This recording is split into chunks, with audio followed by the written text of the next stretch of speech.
Why?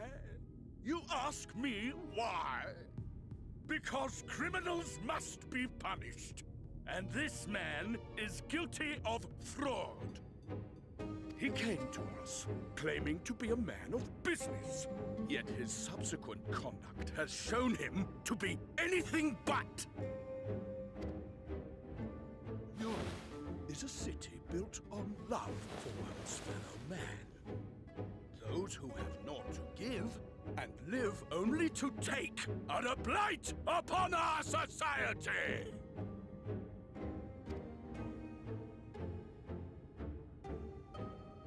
To atone for this crime, I ordered that he fling himself from the balcony. And he had the temerity to weep. Please, my lord, anything but that. What then is a man of mercy to do? But offer the sinner another way to show his contrition. Another way? Meaning what exactly?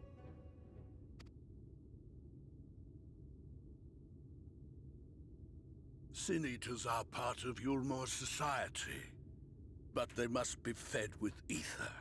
Living ether.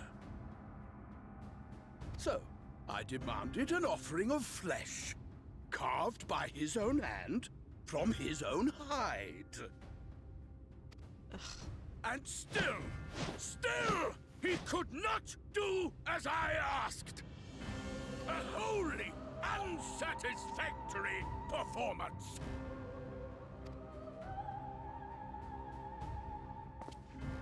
Tis true that Kaishia won his place here by fraud, but his actions were driven only by desire to share in your paradise. That you would cast him out I could almost accept, but to humiliate him thus, to demand his very life? Is this truly the way of Yulmore?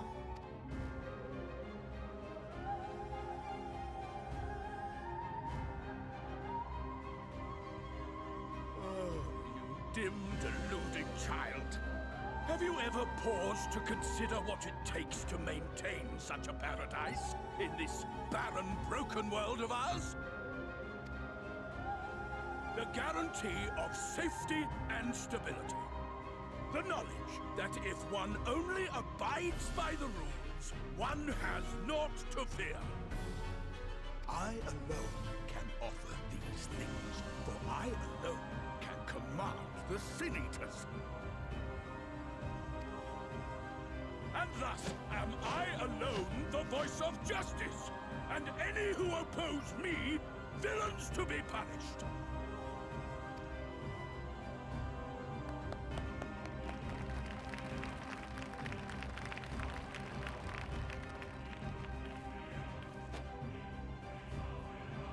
People call this paradise.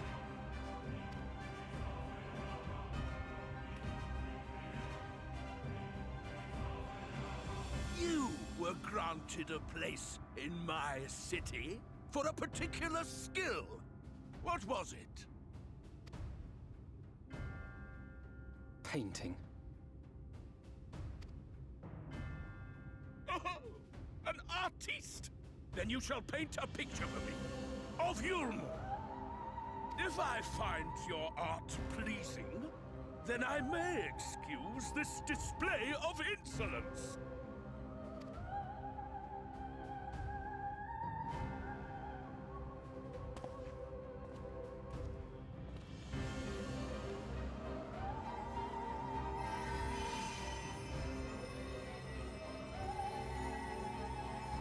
Who gave you permission to tend to that criminal's wounds? I told you to paint me a picture!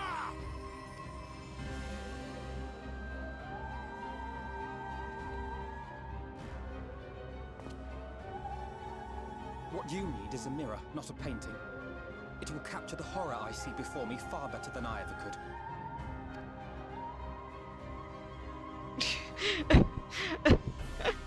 Can you walk? I think so. You stay there. I'm watching you.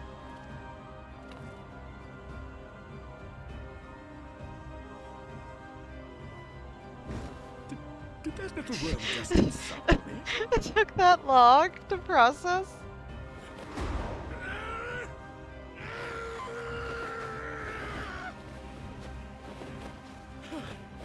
I'll kill them! I'll kill them all! I'll enslave their minds! I'll torment them! Torture them! And tear out their hearts!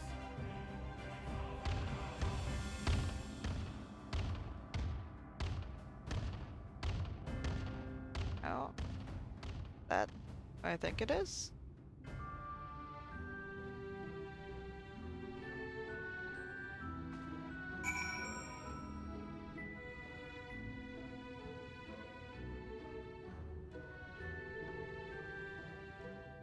Ugh.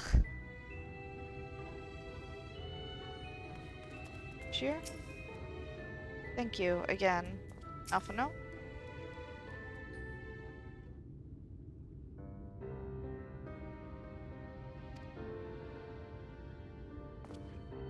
Forgive me, in my anger I seem to have marched us back outside again.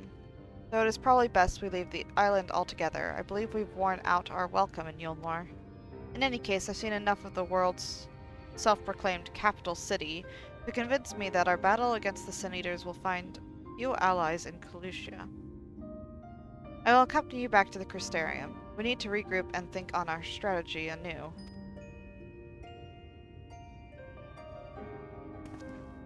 Kashir, I have done you a grave disservice. You were hungry and desperate, and I offered you a solution without once considering the risks inherent in you accepting it. If I had but known the price you would be made to pay. You gave me everything I needed to make your idea work. It was me who made a mess of things, not you. But even after all the trouble I caused, you still stepped in and saved me. And now Lord Vothri wants us all dead.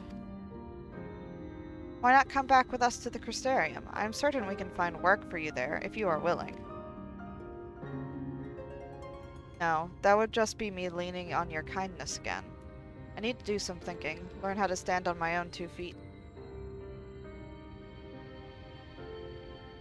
Very well, but you must promise you'll be careful. The Yulmorans may yet come looking for us. I'll keep my head down, don't worry. You take care too. Give me the chance to repay what you've done for me.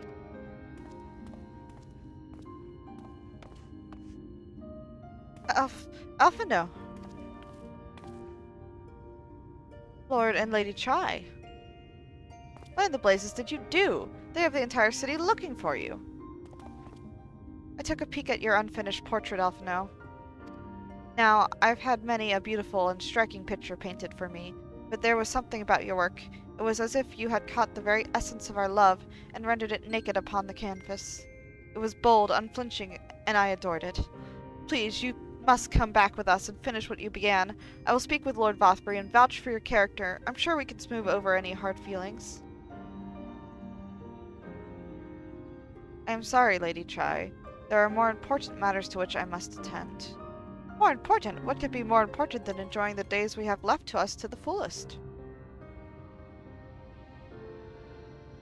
Pray, press me no further. We are leaving, but I would not presume to take the garments you were so kind as to procure for me. One moment.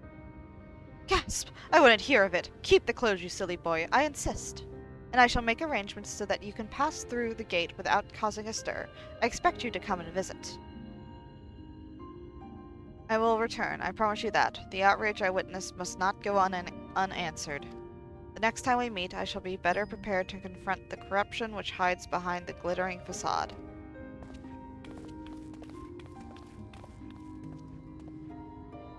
Aww.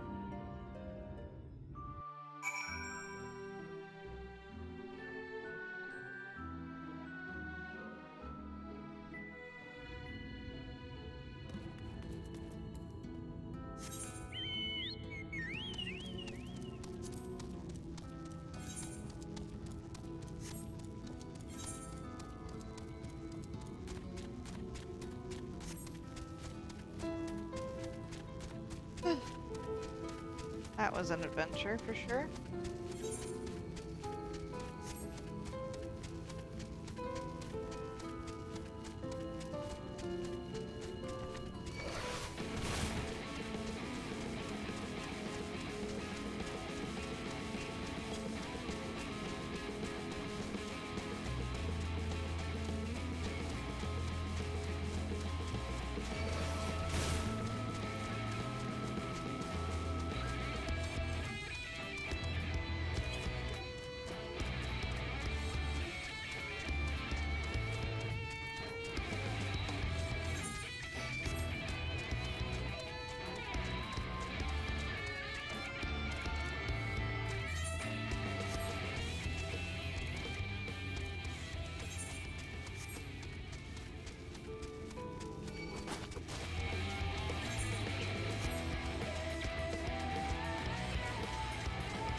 Search was successful then. Good. Give the word and we shall be off.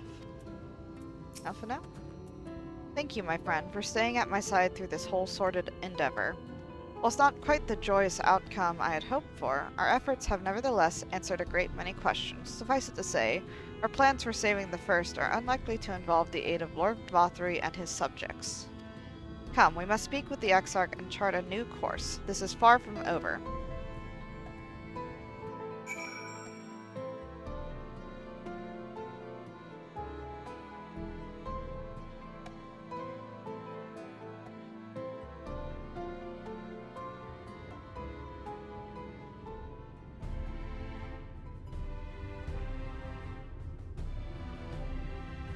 Back and...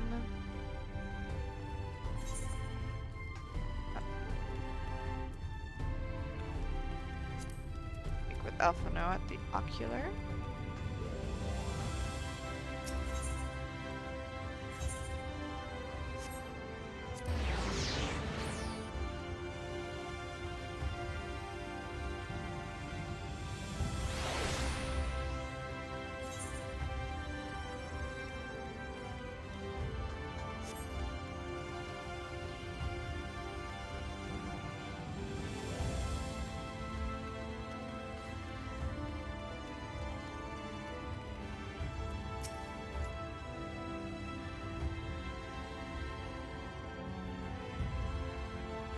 You have business with the Crystal Exarch?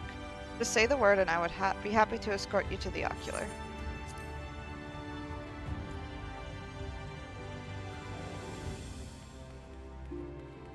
Exarch? I am told you and Alphino carried out his scheme to infiltrate Umor. I would ask that what you thought of its base amusements, but I doubt you are eager to relive the experience. Alphino? It is good to be back amongst friends. In such company I can finally turn my thoughts to the future. But ere we discuss all we have learned and begin planning our next step, I think it best that you visit Alice. Her familiarity with Amarang will no doubt provide us invaluable insight, and besides, I know she is as eager to see you as I was.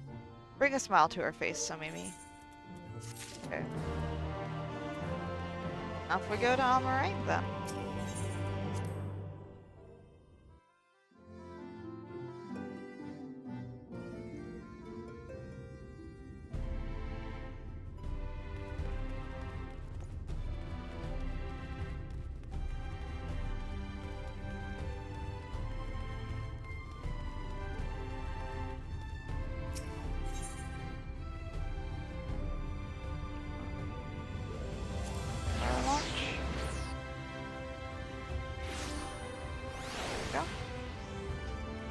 Sard.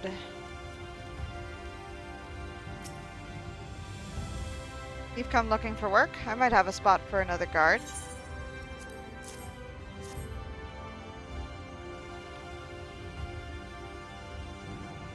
Oh, a friend of the Exarch?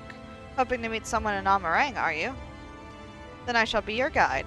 I was about to set off for our outpost there, as a matter of fact, so we can leave right away, assuming you have everything you need. All set? Then off to the unforgiving sands we go. Now travel to Amarang, speak with the adroit Amarotamer to fly to the desert.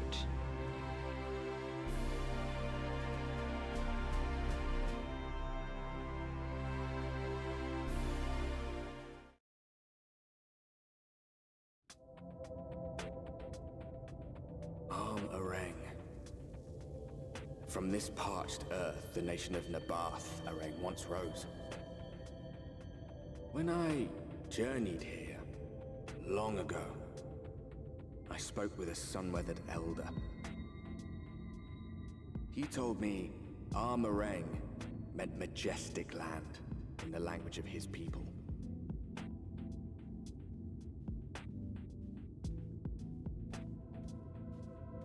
And so it might still be, were it not for the light's unrelenting onslaught.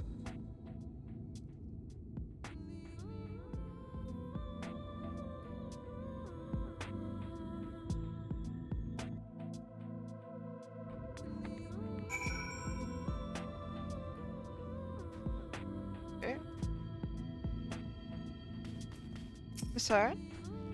Oh! No matter how many times I come here, the heat never fails to catch me off guard. Don't be surprised when the temperature drops at night, though. The sky is still bright, of course, but it gets brisk enough to make you shiver. Now, the Exarch's letter said I was to take you to the inn at Journey's Head, which is where this Alisay friend of yours is staying.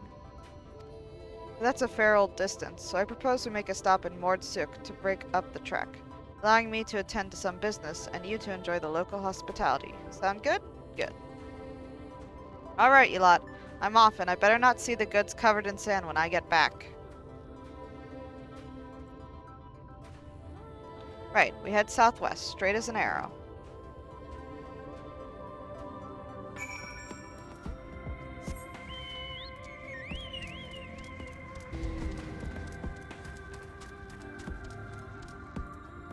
That goes.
Sorry about that.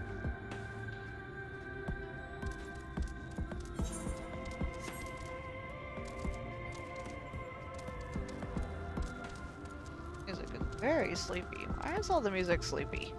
Making me sleepy. Ow. Don't know if that face is horrifying or not.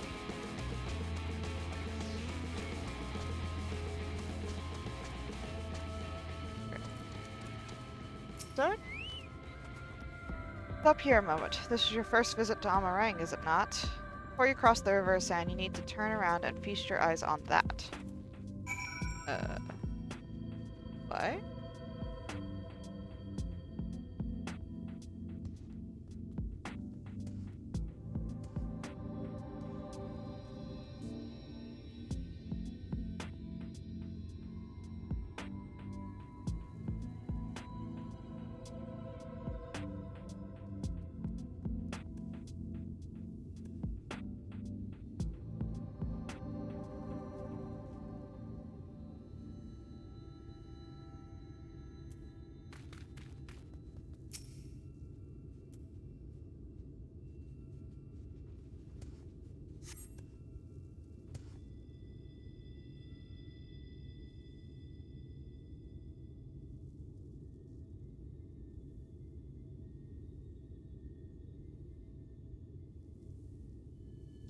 They built them big, didn't they? That's Shah.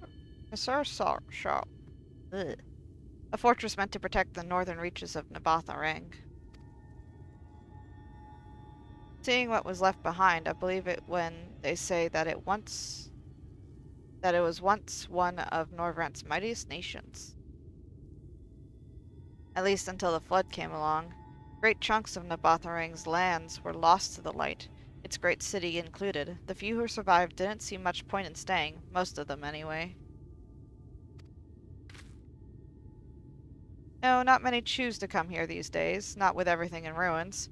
Even that hulking great fortress has become little more than an Amara roost for me and my caravan. But not everywhere is as deserted as this place. Just wait until you see Mord Suk.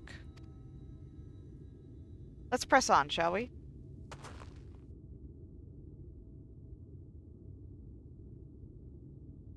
Oh.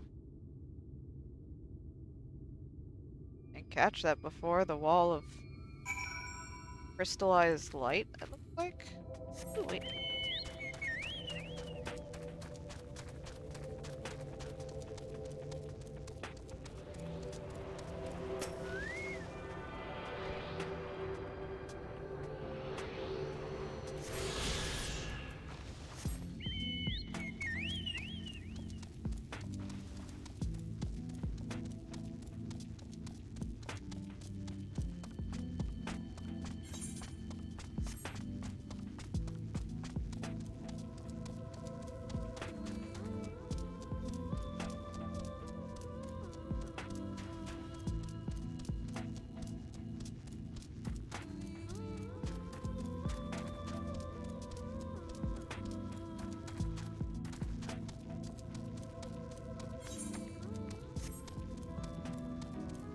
There?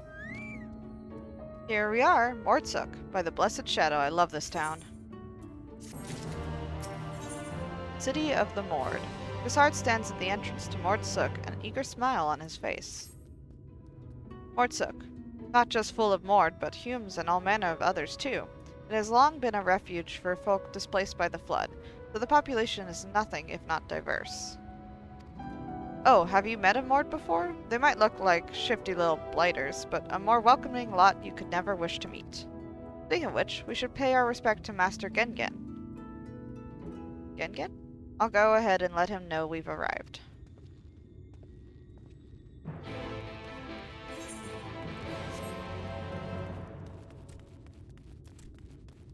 Amaro? Oh, they're gonna tap in his...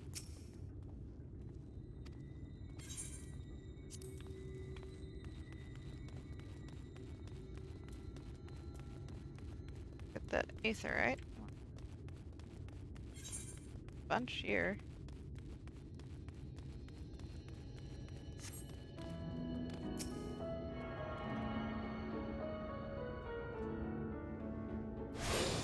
Oh, that.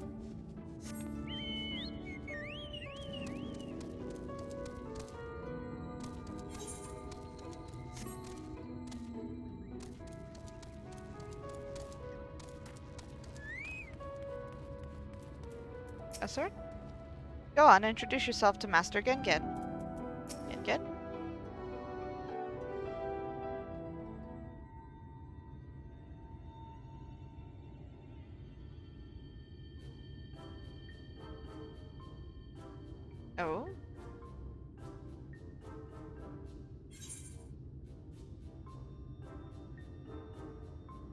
What beady eyes.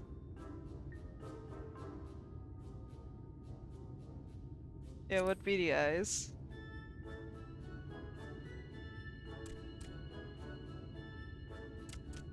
Master Gengen, this is the friend of the Exarch I was telling you about.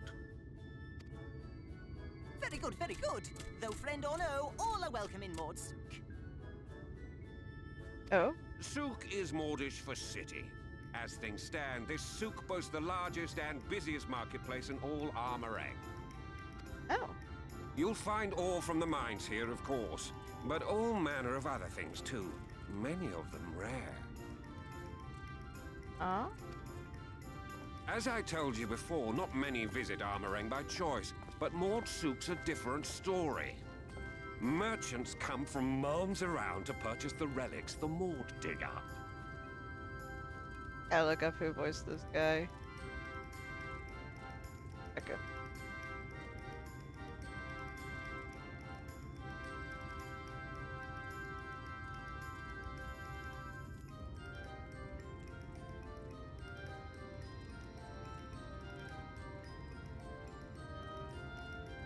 Anthony Byrne.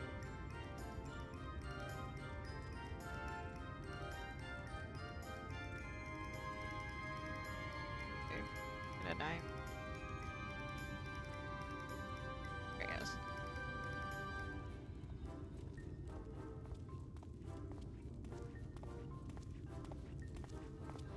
Don't know any of these.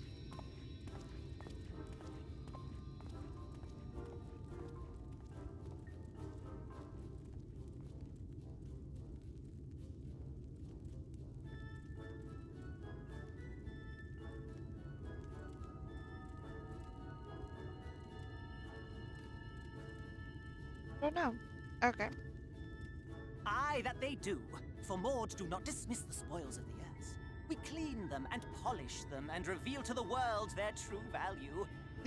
That is why they come here, come from far away, come with much money. Yeah. And so our souk is always busy, busy, busy. No such thing as a thing no one needs. You say that every time, Master Gengen. Some sort of family motto, wasn't it?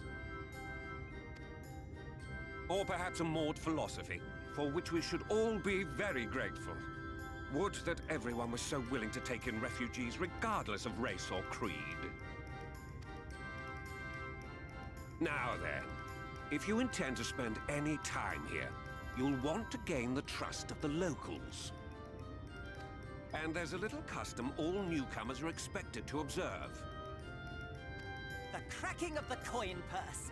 You buy one thing from the market. Price can be low or high, just as long as you buy. Oh? As the good Mord says.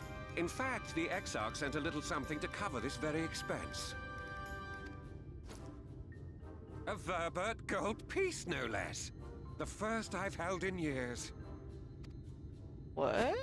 Gold? Real Verbert gold?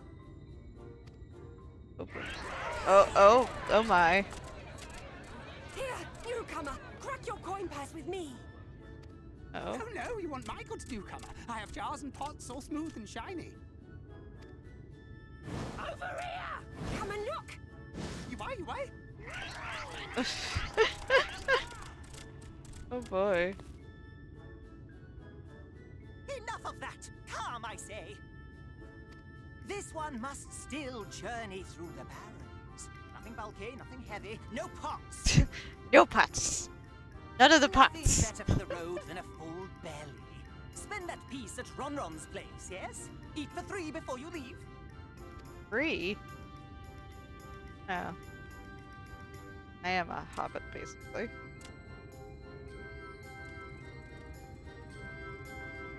Second breakfasts and all that. About time. Okay, let's see what Ronron has.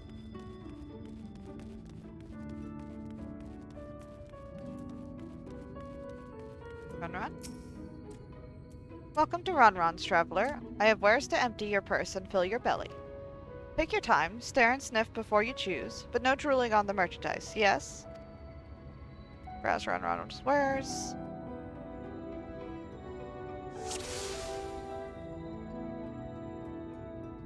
Bread? I call that mush loaf. The middle is stuffed with bittersweet cactus fruits, so even if the bread dries out, it's still moist inside. Keeps you going in the heat. Worms. Everyone's favorite. Plump white worms slathered in honey. Once you eat a glazed wriggler, you'll never want any other treat. I think I could pass. That looks good. That's my ever-burning bounty, made with the best parts of the lizard, cured with special spicy spices. Some find the smell challenging, but it'll warm you up on chilly desert nights. Skewers? Oh, you'll like those. Chewy skewers. Find small frogs hiding under rocks, spear with a stick, then roast over a fire. Crackly on the outside, gooey on the inside. Perfect for snacking. Ugh. None of it sounds appetizing. Except for maybe the bread. They all look tasty, yes? Which to choose? Which to choose? I want the mush loaf.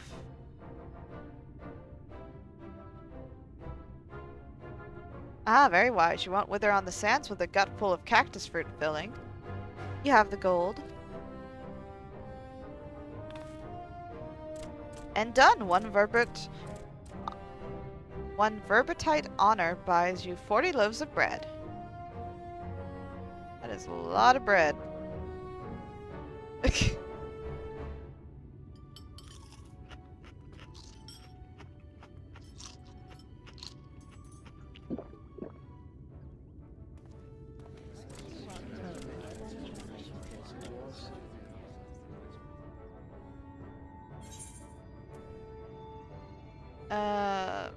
I think I'll share the rest.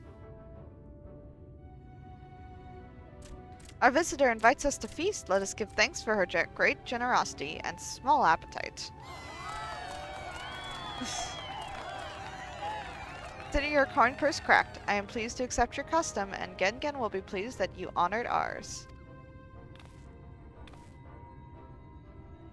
Am I okay? Keeping the merchandise down, yes? No returns. My god. I couldn't take it on the road. Yeah. Oh well. Yen. I was watching from here, Somimi. You honored our custom, and with great relish. You will always be welcome in Mortsuk. If you need anything in Amarang, we are here to provide. Cassard, working off the meal. Cassard is impressed by your gastronomic fortitude. You have courage, my friend.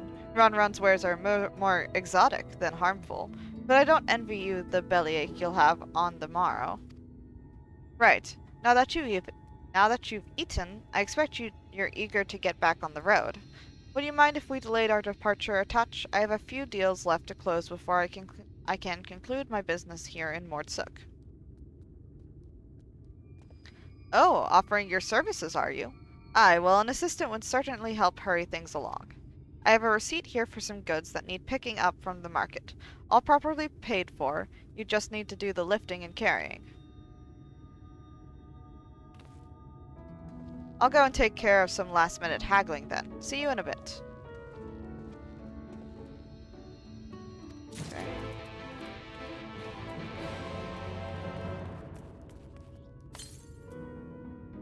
Table cactus and iron ore.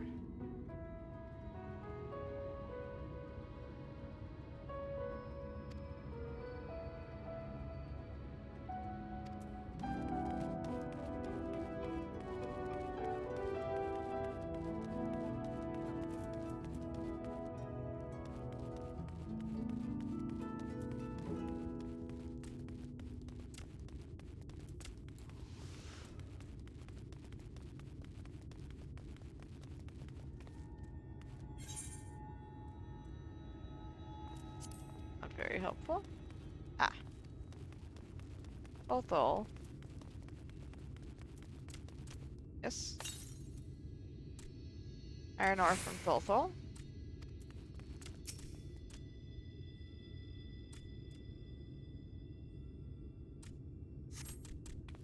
Cassard sent you, did he? Right. Yes. What kind of ore was it again?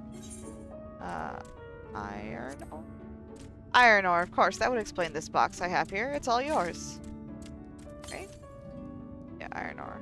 I need table cactus from Thon Thon.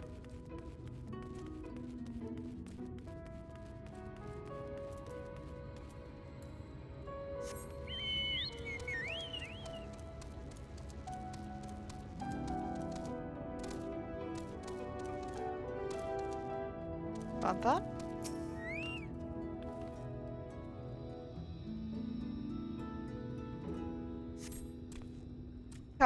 You came in with Cassard, yes? Good, good. I can finally stop thinking about that sack. Please take your prickly purchase. Mole. A box of antiques.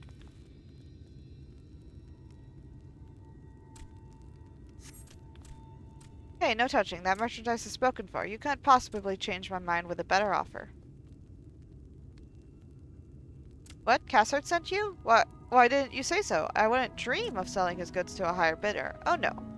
Oh no, no, no. Nabatha Ring relics, wasn't it? All packed in that box there. Handle with care.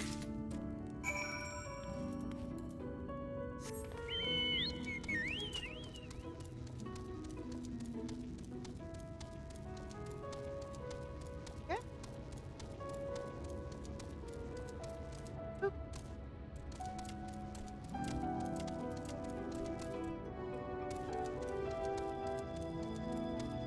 Cassard? Don't tell me you've been around the entire market already. Here's all your things.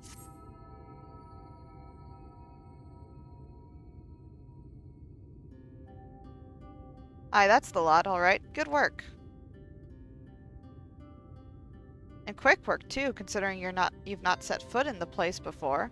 I thought you'd one sit in the city like the Exarch. But something tells me you're not a stranger to visiting strange lands. Unfortunately, your efficiency presents something of a problem. I'd hoped to conclude all my business before you returned, but it seems there's been some confusion over one of the orders I placed. I'll have to drag in my middleman and sort this mess out. I'm sorry to make you sit around and twiddle your thumbs.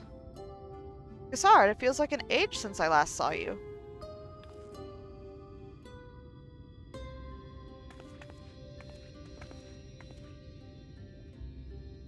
Well, if it isn't the lovely Tesleen. It has been a while, but your timing couldn't be better. This lady was on her way to meet with Alice. I'm supposed to be taking her to your corner of the desert, but a misplaced order has commandeered my attention. Wait, I know who you are. Oh? Alice has told me so much about you. You're Somimi, aren't you? Oh? I knew it. How wonderful to meet you in the flesh after hearing all those stories.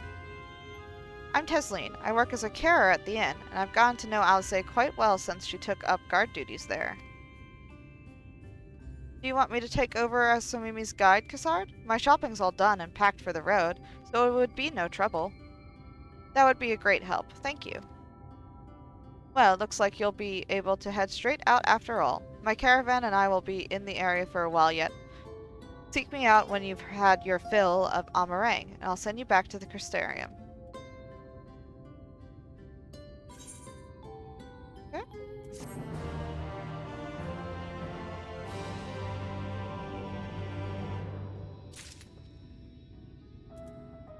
I've got to go take a little break, little emergency break. I'll be right back, folks.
Sorry about that, folks. I am back now. Go. Back to it. Tesleen, a desert crossing. Tesleen is eager to set off. Alcé has been desperate to see you, Somimi, so let's get you to her sooner rather than later. The inn isn't too hard to find, really. You can actually see the top of the rock spires from here. We just need to swing around the ridge, then head south. Come on. I'll get my supplies together and meet you outside.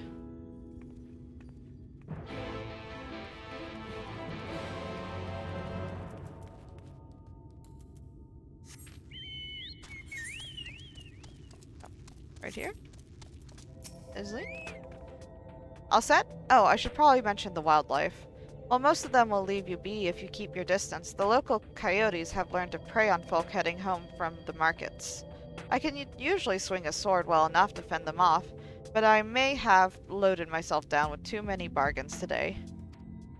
Do you think you can handle any beasts that try to make a meal of us? I thought you might. Alcé was always saying how much you... I mean, let's get going, shall we? What was she saying about me?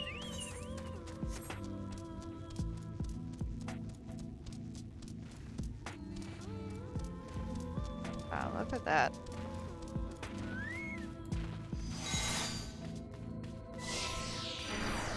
Okay.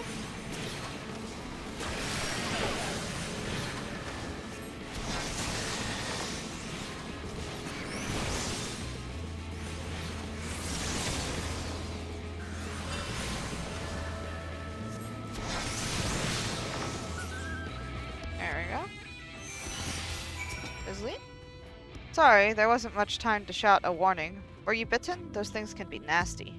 And yet hardly a match for you, it seems. I'd always thought Alcé was strong, but in her mind, she was never... Now it makes sense. Ahem. Well, we should push on. It might be best if you scout ahead and clear out any coyotes that have our scent. I'll wait here so you can fight without any distractions. Okay? No, leave me alone, sand mole.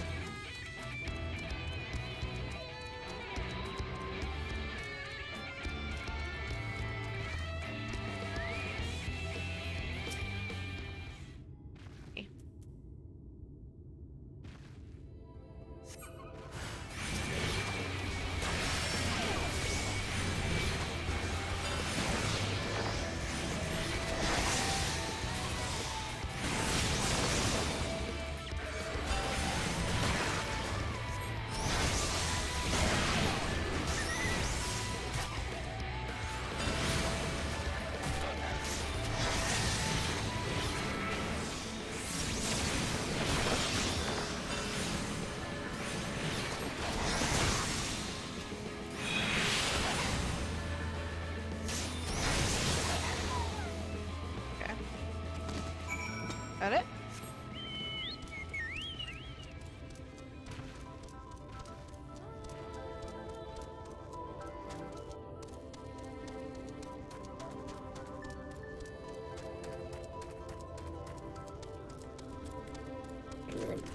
Hey, hello, Sandwall. Leave me alone. Isley? Oh, thank goodness you're back. I could hear the howling and snarling from here. Frightful creatures. Let's hope the rest have seen your handiwork and know to avoid us now. I need to get these supplies back to the inn.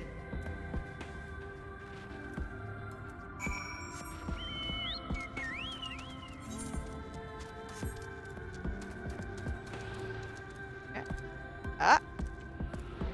How do I get there?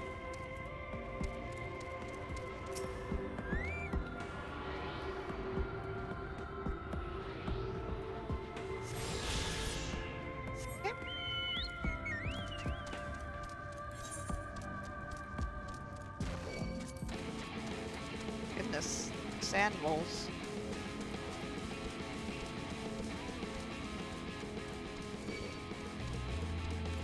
Leave me alone. Everything trying to hurt me.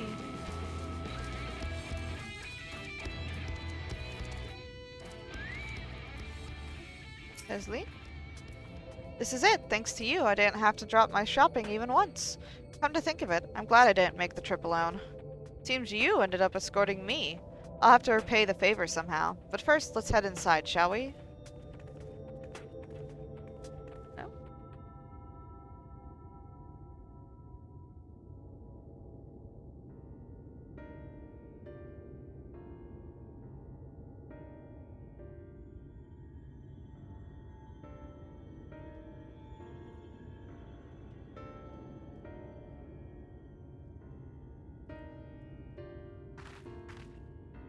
Welcome to the inn at Journey's Head. You might be our first visitor from the Crystarium since Alice arrived.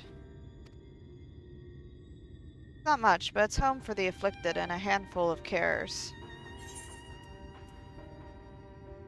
The afflicted? You don't know? I don't think I've met anyone besides Alice who was so unfamiliar with our situation here. Most folk have grown up knowing someone who knew someone. I might leave out something obvious, so it may be best to have Alice give you the full explanation. Huh.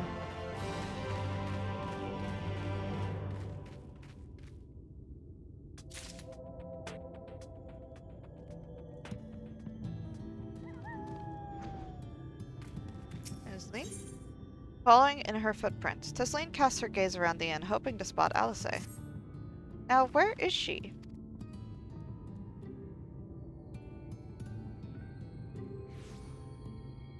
I think she might be out on patrol. You could wait, I suppose, but why not go and surprise her? She usually takes a look at things from the watchtower first, so you might be able to catch her there. It's not far. Head out the south side and you'll soon see it. I'll stay behind in case she comes back while you're gone. Okay. Oh, get the... while we're here. Aetherite. Ethernet. The crystals. Giant floaty crystals. Wow. Impressive to look at.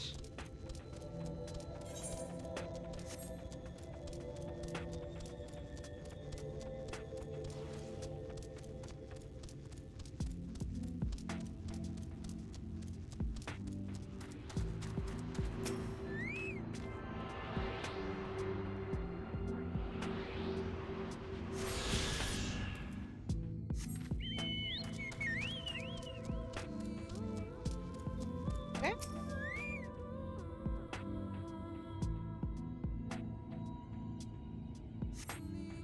Alice is nowhere to be seen, but you spot fresh footprints on the ground, and they look to be about the right size. Over here. Small footprints lead off to the northwest.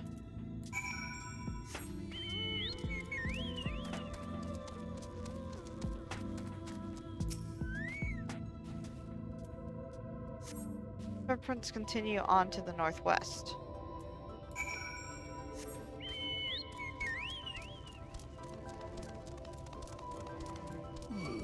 Yeah, leave me alone.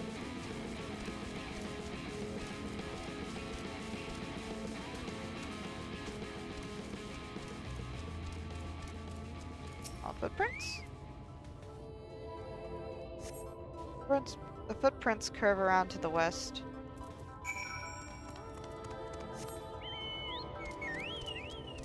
Oh, I don't know what to do with you. Ew. Ah.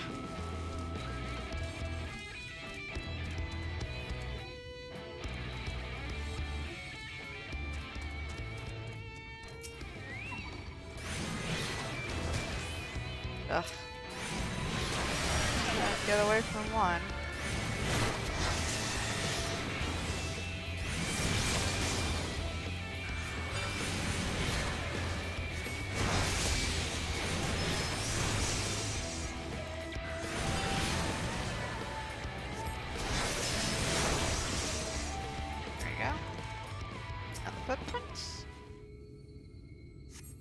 There are more tracks here, but they end in a mess of disturbed sand.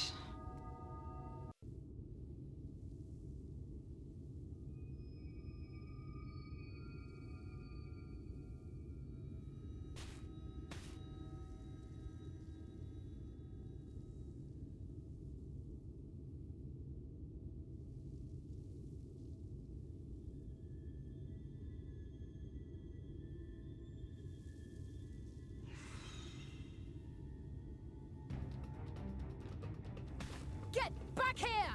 Oh.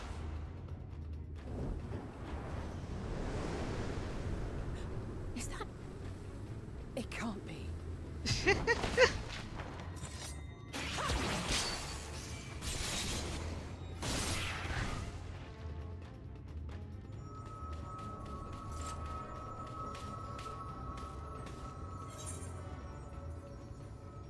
Impressive. Just a lesser sin eater. Nothing to write home about. I knew you'd turn up sooner or later, but I had been hoping for sooner.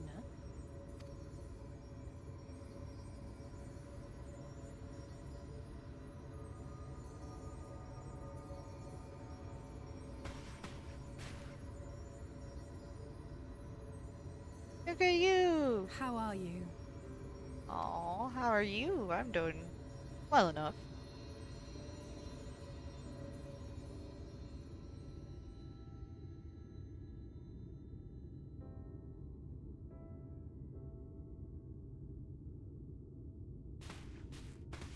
We've fought them to a standstill then.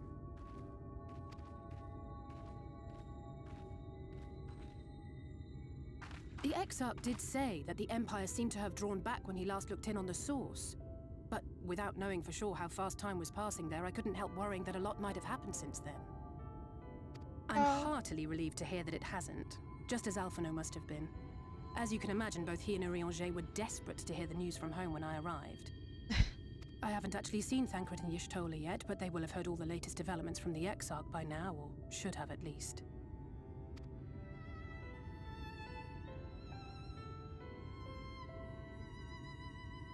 When I think of how frantic Tataru and the others must be, I want nothing more than to rush back and reassure them. But we still haven't found a way to reverse the summoning. And even if we had, we couldn't just ignore Urianger's vision. What everyone says. He may use 10 words where one would suffice, and they may often obscure as much as they reveal. But on this matter, he was as clear as day. I do not doubt for one moment that he saw what he claims. Nor how difficult it must have been to speak about them. The 8th Umbral Calamity and your death aren't exactly topics for idle conversation. No. As much as I might want to go home, I don't want to go home to that. We can't allow the rejoining to happen, which means we have to save the first from the Sin Eaters.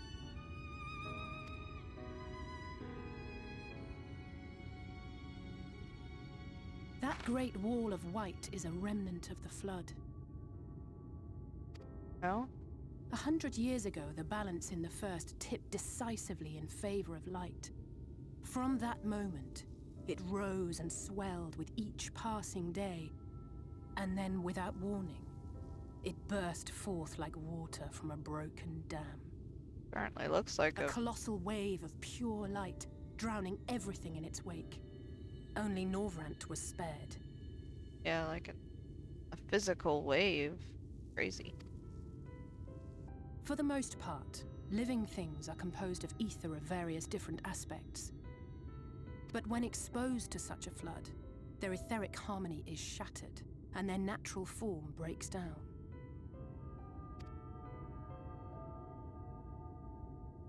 Then they either perish, or are warped into mindless abominations.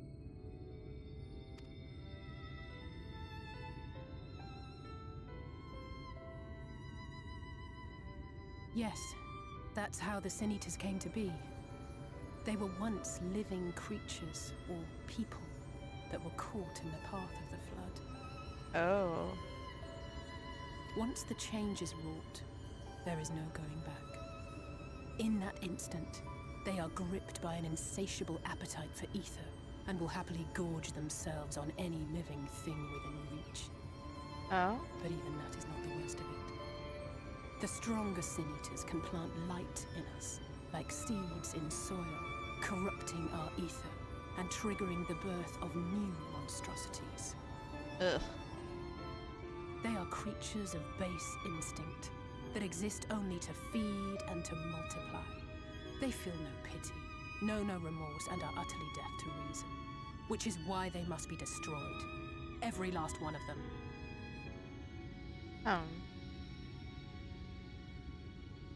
The infirmary is full of the Sin Eater's victims, left here to spend their final hours waiting for the change to overtake them.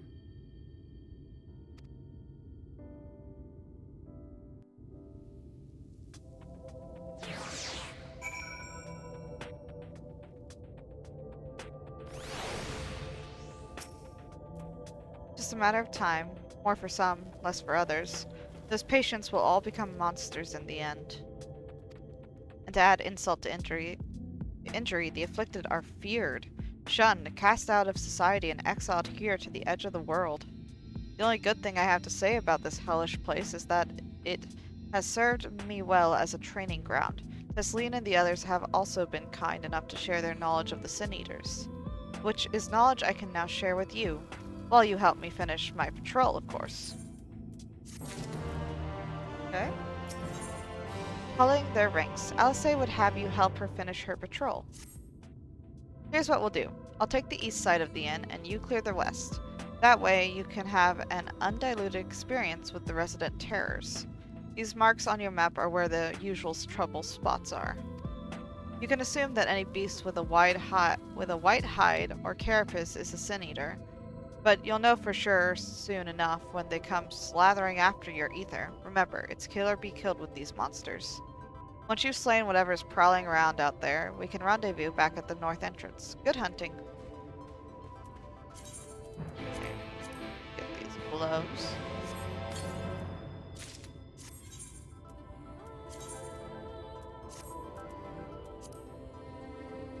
That's not very appealing look.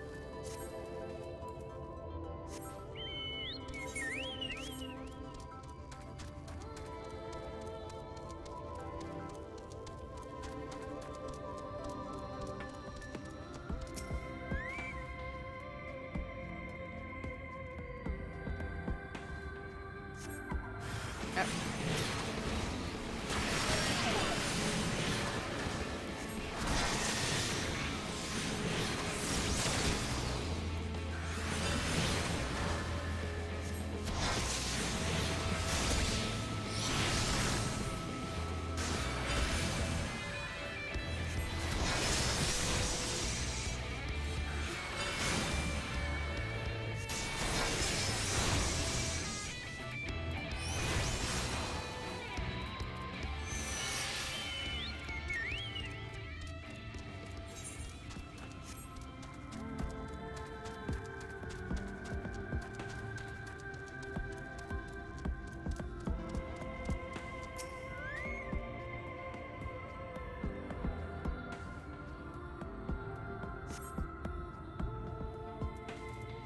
No Sin Eaters? Okay.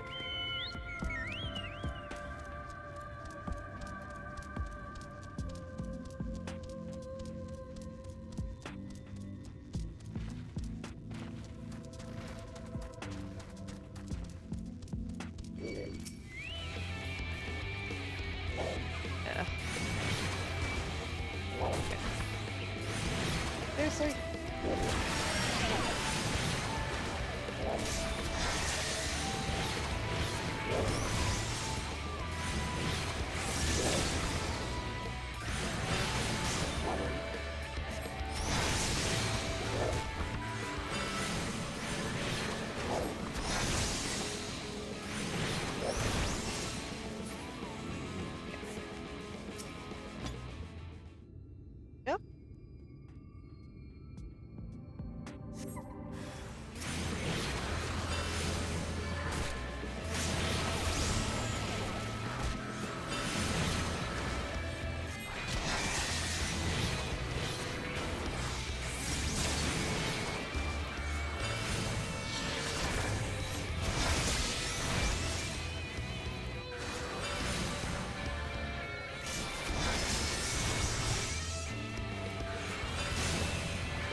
Elsie? How did you fare? I thought there might be one or two lurking on the fringes. Nothing out of the ordinary for this area. I expect you noticed it yourself, but individually, these lesser sin-eaters are no more deadly than any natural predator you might encounter in the desert. It's when they appear in numbers that they pose a threat. Much like the void scent, they have an unfortunate tendency to flock to the strongest of their kind. Thus, when a powerful sin-eater goes on the hunt, it might be attended by a veritable swarm of weaker kin. I imagine an army of such creatures descending on a village or a hamlet. That's the basic idea behind my patrols, to cull their ranks often enough that their numbers won't be overwhelming when the big ones come out to play. You've certainly helped on that front. Let's report our victories to Tesleen, shall we? Okay. Good guys.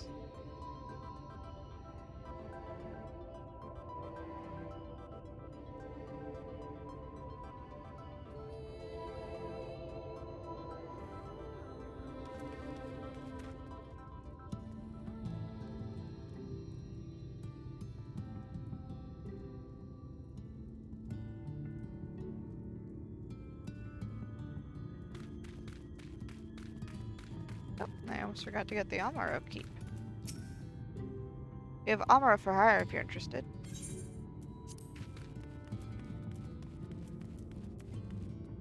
I'll say? She hasn't been telling you stories, has she? Oh gods. Isleen? Alice tells me you helped out on her patrol. You have our thanks, and my apologies for leading you from one battle to another ever since the moment we met. In any case, I'm glad to see the two of you found each other. You have no idea how badly Alice has missed your company. Everything is always, if Somimi were here, she would... That's an exaggeration, and I don't sound like that either. I was simply trying to view matters from another perspective, and I respect Somimi's methods. Honestly, after seeing her in action, I can understand why. The way she leaps into the fray without hesitation, it really is something to behold. I might be a little smitten myself. I'm only teasing, though I have no doubt she deserves all the admiration she gets, just as you do. A purchase of fruit. Tesleen has the air of a woman being pulled in 10 directions at once. I'd love to lay out a welcome meal, but the duties I put off when I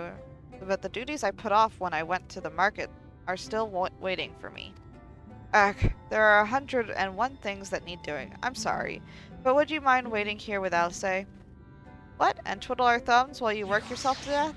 Surely there's something we can help you with. I could do with a hand, it's true. Thank you. You can start by helping me sort out the larder, Alice. While we do that, could you tend to a few patients, perhaps? There are 3 in particular I meant to visit. It's just a matter of saying a few words to them and seeing that their skin isn't caked in sand. Their names are Pawnil, Todden, and Halric. They may not give much in the way of a response, but I promise they'll be pleased to meet someone new. Alice?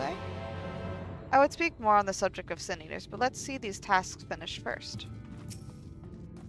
Do them good to see a new face. There's not much in the way of novelty around here to distract them from their worries.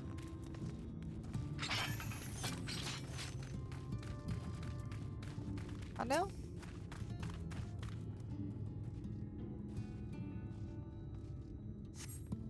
Thank you.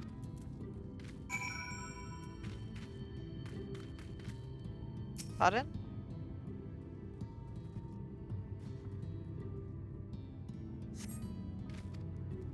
Pardon glances up at you blankly, but you notice the tension in his face ease slightly.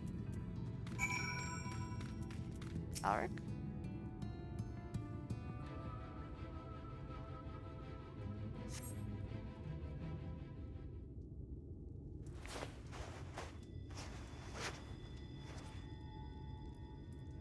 Man, he's white as marble. Alric remains utterly still as you wipe the sand from his cheek. The texture of his skin has hardened into something akin to plaster. That's not good.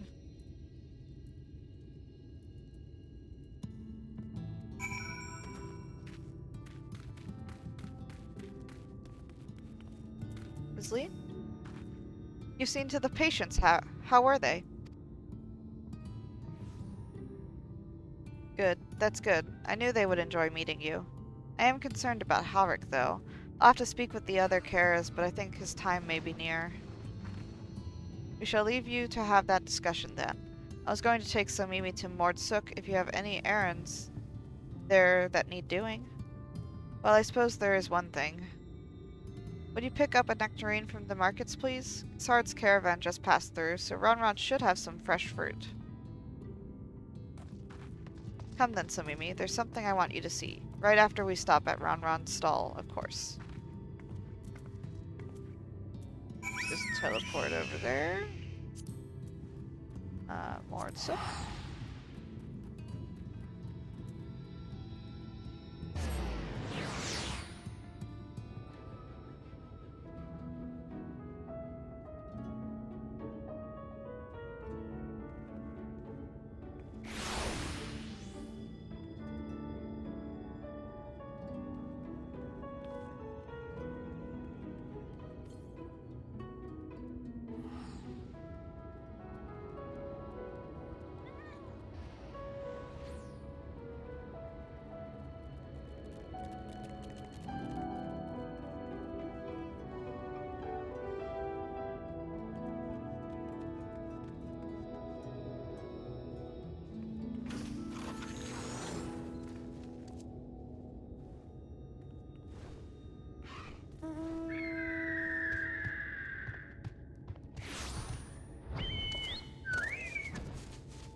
Sorry, one sec, guys.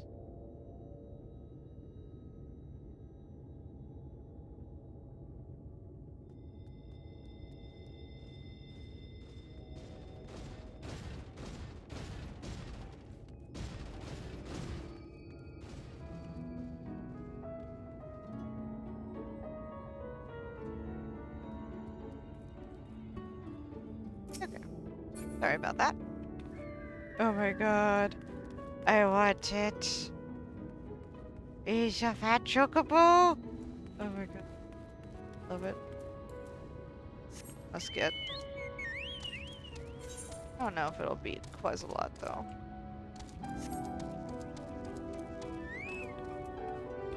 Now say? Let's see about that nectarine, shall we? Run.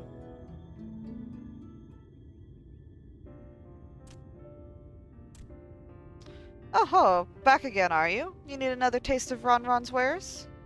Actually, we're looking to buy a nectarine. Do you have any in stock? Ah yes, nectarines, peaches, grapes, fresh and juicy. Given how richly you cracked your coin purse with me, I might still owe you food. Here, take this one, free of charge.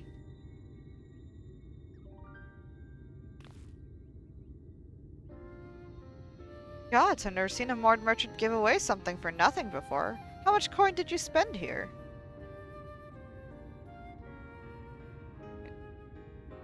Eh. Oh yes, I'll take a jar of honeyed worms as well. What? Oh no, they're not for me. It's an offering of sorts. Ahem, the worms, if you please. Only the best wrigglers for you. Come again, my friends.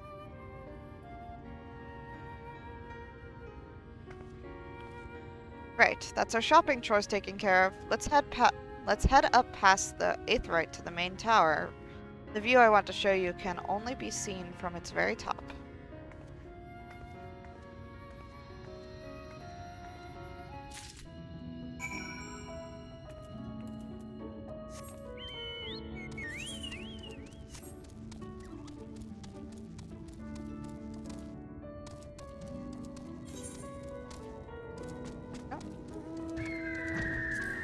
That in a sec.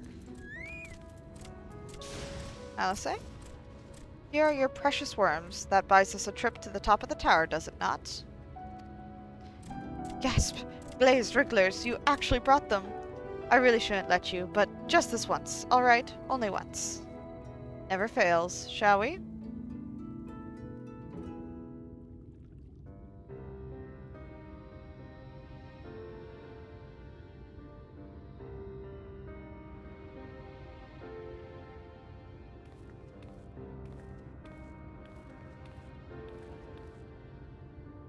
Look, over there, where the wall is broken.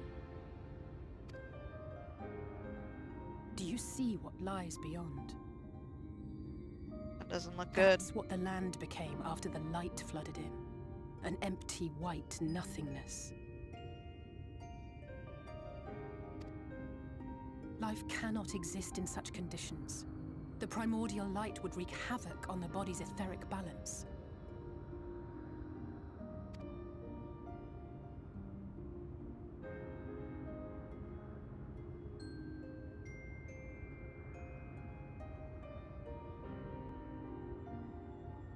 That nectarine you bought. It's Halric's favorite fruit. Oh? Okay.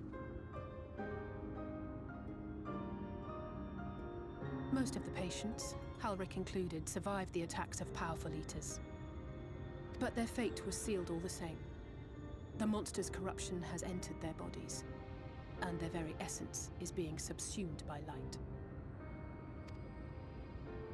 The twisted state of the world itself just makes matters worse. Under normal circumstances, a person's ether naturally tends to equilibrium. But for these poor souls, the opposite is true. Sooner or later, every single one of them will turn.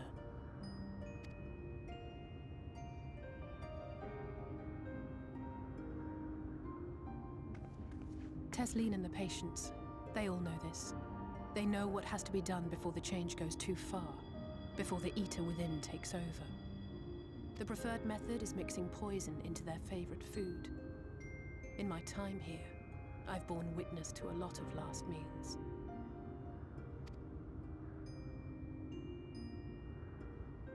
Awful. I feel just as helpless as before. No matter how hard I fight, it's never enough.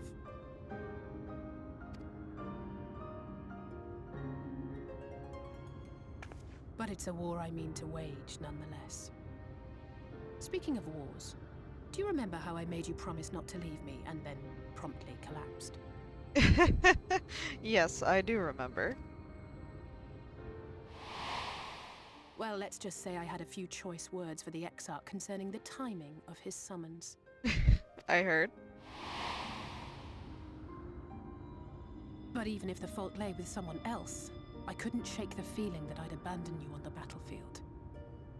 Oh, you don't need to worry about it. So I swore that I'd make up for my absence there by making a difference here.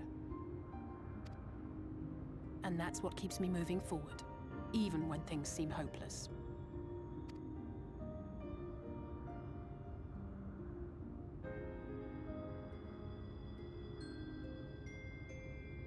On which note, it's time we headed back. The longer we keep Tesleen waiting, the harder this will be for her.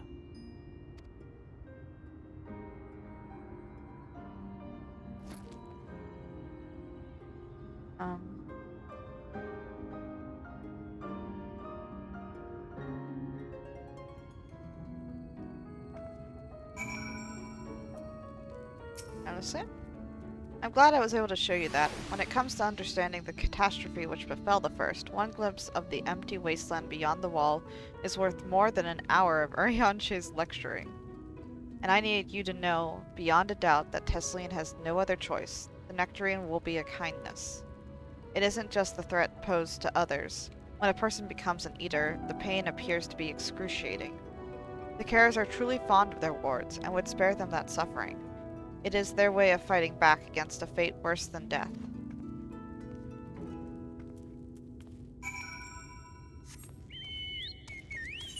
Go pick up this quest and head back.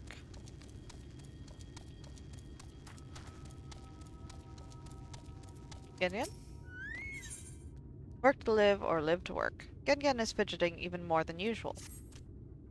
Greetings, friend. You like helping people, yes? Maybe you can help me too. You see, my son, Gun-Gun, makes me very proud, but very worried. He works very hard, too hard for his own good. He follows orders, yes, follows them until someone tells him to stop. This is very dangerous, bad for his health. I need you to speak to him, persuade him to rest. He should be near the Red Sarai, probably leaving no stone unturned in his search for relics. Please tell him his father orders him to stop.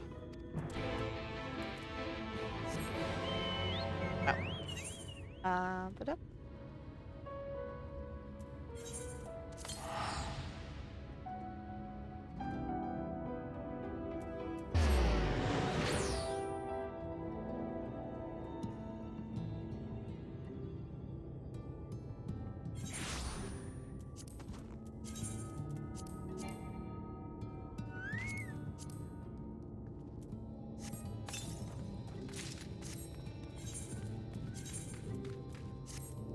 What is this helmet?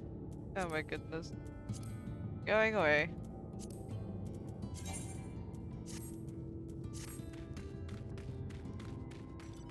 Elsa? Go ahead, I think she's been waiting for us. Isleen? You're back. I hope you had a nice time. Did you manage to find a nectarine?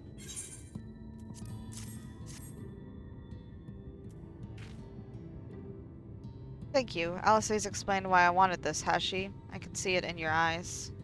But we may not need it just yet. I spoke with the others and we decided to keep an eye on Halric for now. Thanks to you, though, if his time does come suddenly, we'll be ready to send him on his way with a taste of happier days.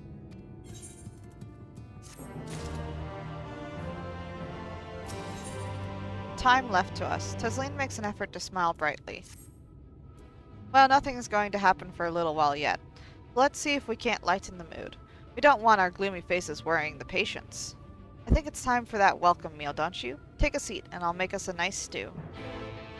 Yum, stew.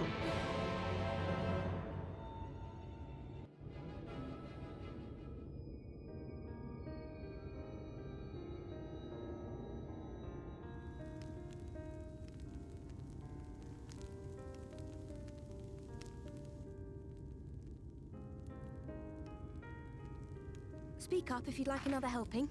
I made a little bit more than usual today. And you've added something special to the broth, if I'm not mistaken. Aye, well, it's not often we have visitors from the Crystarium, so I may have thrown in a few extra bits and bobs. Oh. You didn't have gone to the trouble.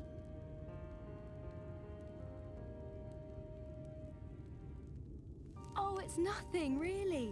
And we do so rarely have guests.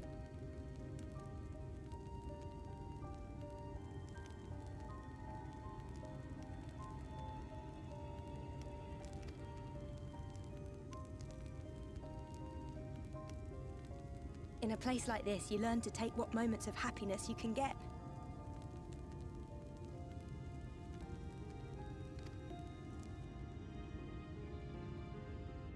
I remember when I first came here with my mother. She was showing the early signs.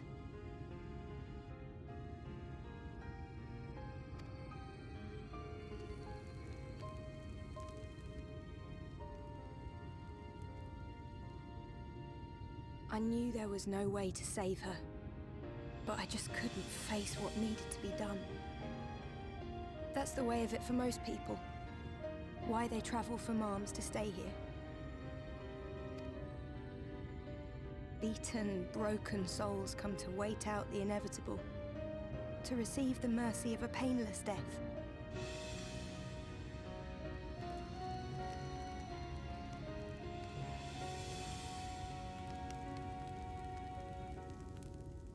When my mother finally left this world, I was mad with grief, but also thankful that her passing was a peaceful one.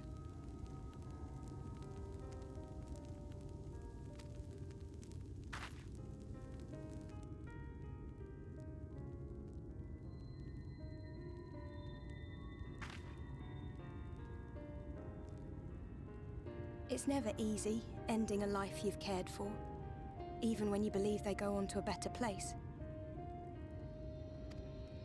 I often find myself wishing the Warrior of Darkness would come and do that part for me.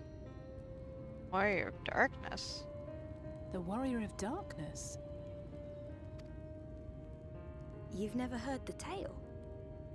I'm not sure where it began, but every child in Norvrandt could tell you a version of it.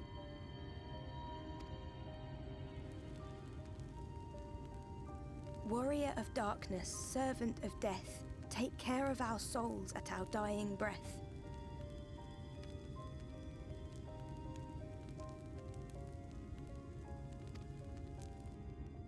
let sinners and eaters of sin go with thee, that all may return to the sunless sea. Sunless sea. Well, that's the version I was taught anyway. It's just an old bedtime story. He's certainly never deigned to visit us here. Which is a good thing, surely. He sounds rather ominous. A little. Do you think so? I always liked the idea that he treated every soul the same, even the sin eaters. It is a nice thought.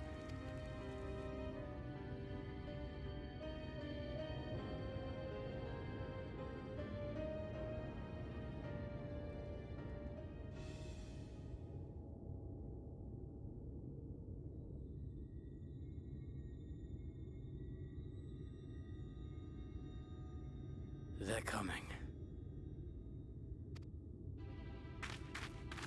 Desleen! What? Have you seen Halric? I swear, I only took my eyes off him for a moment. Oh no.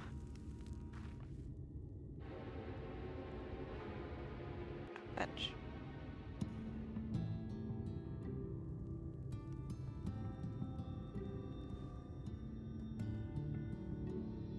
Honestly? Where could he have gone? Caregiver? This is my fault. The patients were acting strangely and I let it distract me. Desleen? Somimi, Alice, we have to go look for Halric. I don't know what's gone into him, but if he's wandering out there alone, we'll assign search areas and split up. Any idea where he might be headed? No, he's never done anything like this before. But it can't be a coincidence that the other patients are suddenly so agitated. They can sense something. In any case, let's keep the search close to the inn. Halric isn't very sure on his feet, so he won't have gone far. I'll search the east side. Please, Halric, please be alright. I'll cover the north and west, then. You take everything from here to the south. Okay.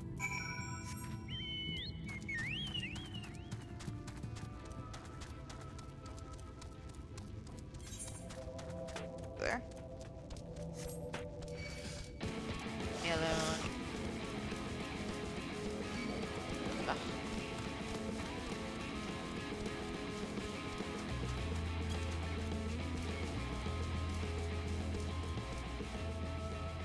Oh. Nation?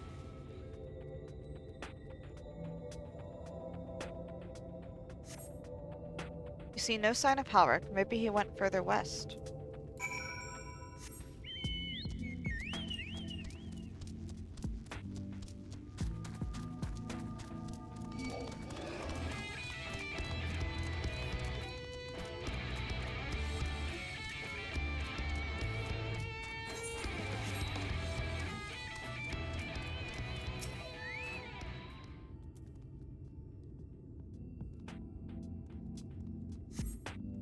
Scan your surroundings in search of Halric and suddenly find yourself under attack. What the?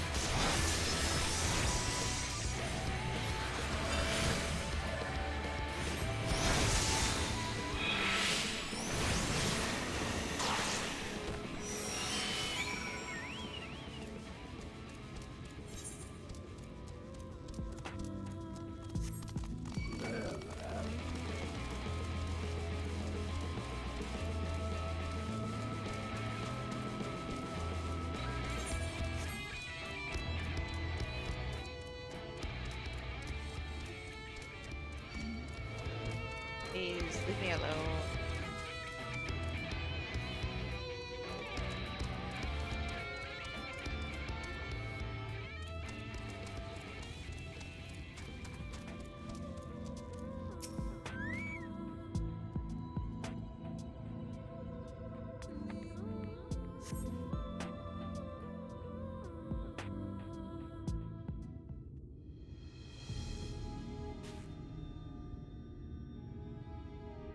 Any sign of him? No. No luck then. But he surely can't have gone far. We should keep looking. The Sin Eaters are out in force, and if we don't find him soon, you can be sure they will.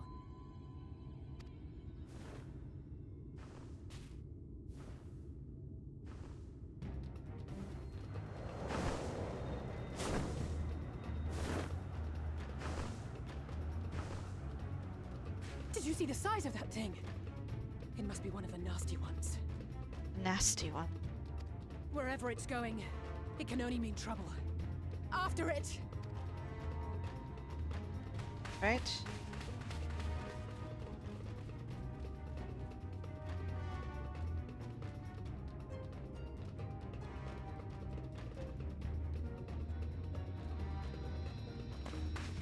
There it is! Oh. Oh no. Is that... Oh, oh no!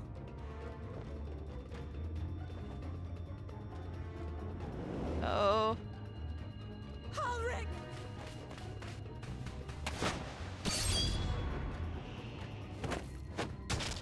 Oof. We have to run! Ugh. Oh no. No. Tessie! No!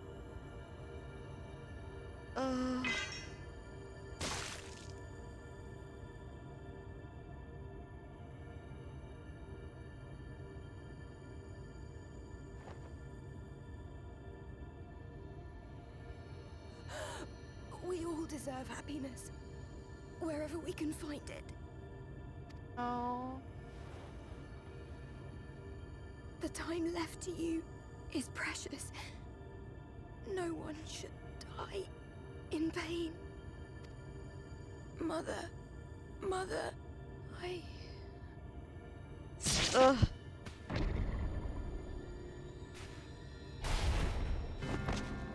What? Ugh.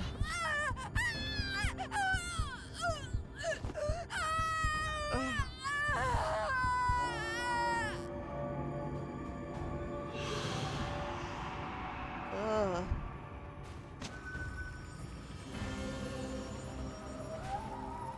Touch.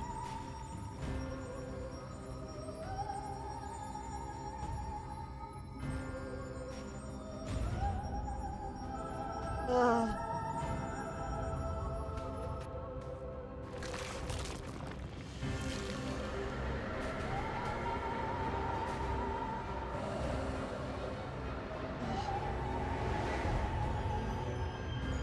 Oh, she's in a cocoon? Oh, oh no.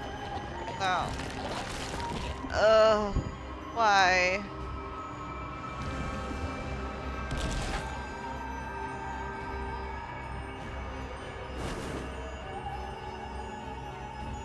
Ugh.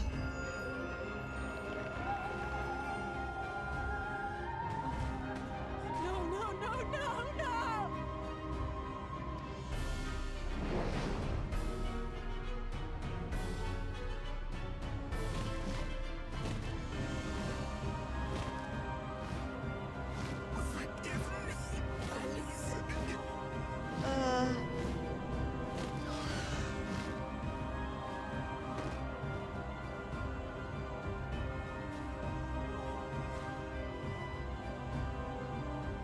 That was disturbing. On way too many levels.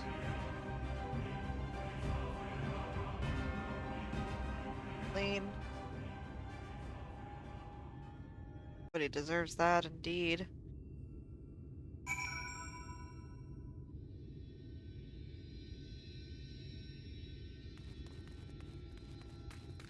Ark.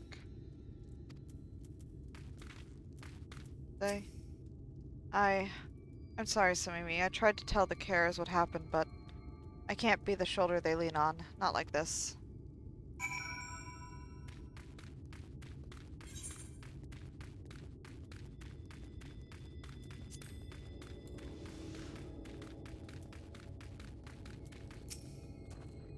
I imagine you're just as shocked as the rest of us. So I appreciate what you're doing here. Me, I can barely. I don't have the words. Without a body, we can't even give her a proper burial. She cared about that sort of thing.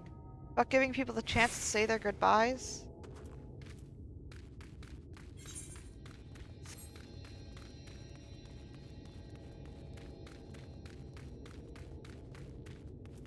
Anna. So unfair. Tesleen was always so cheery with the patients, telling them not to be scared, that there wouldn't be any pain. Of all the people in the world to suffer such a fate.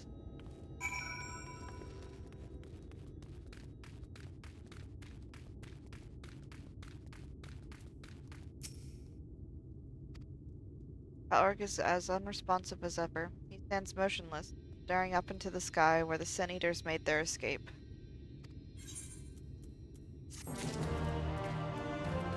Alice? Tears on the sand. Alice is lost in...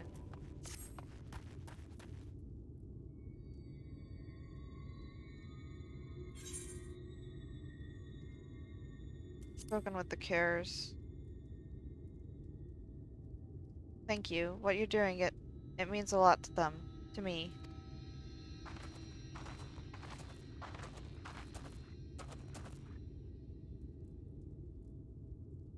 Sorry to interrupt. We realized we hadn't thanked you for rescuing Halric. You weren't hurt at all, were you?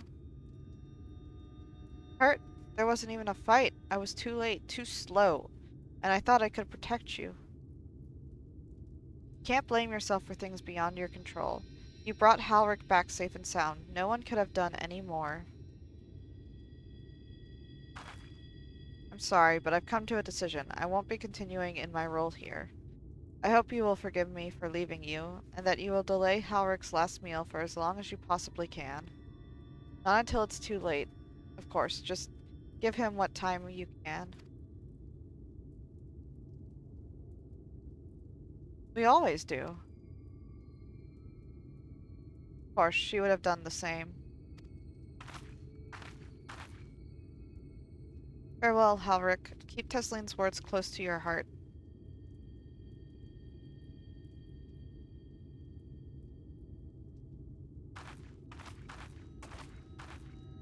Wait, you're leaving this very moment? I understand how you must feel, but surely this is a bit hasty. Do you even have anywhere to go? I have a destination in mind, yes, and a purpose. This damned light, building without cease. It's the reason we can't save those corrupted by the Eaters. What if we corrected the balance? Even if it were only little by little, even if it took years, it would surely make things better. Now hold on there. Everyone knows there's too much light, but how could you ever hope to get rid of it? You'd have to change the whole world. That's right. We should return to the Crystarium. I may not be able to repel the Eaters on my own, but I can still use the skills I have gained here to hurt them.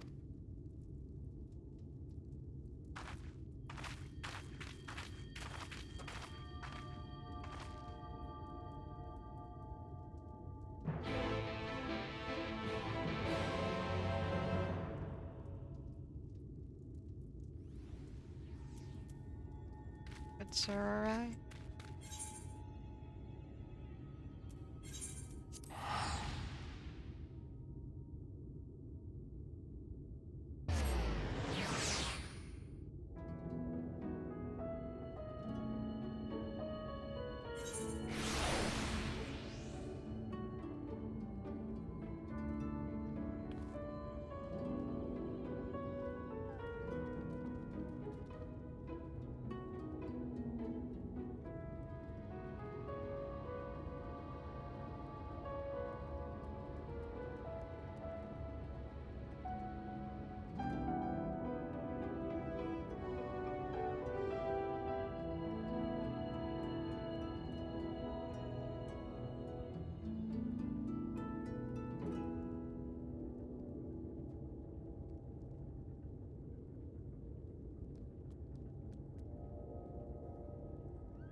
Sorry.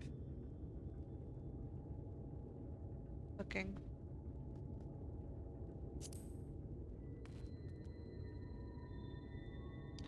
Where was I going? Down that way. But we're walking that way anyways. Sorry if I seem a bit... whatever. A little sleepy.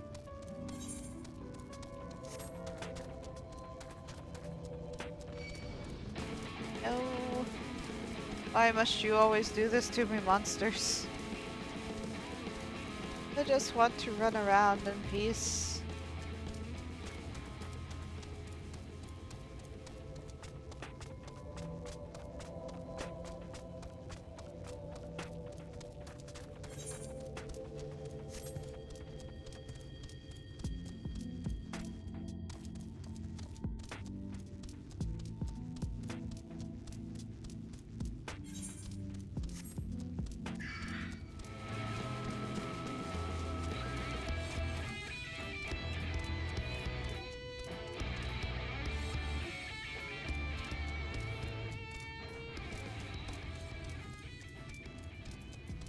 Gun.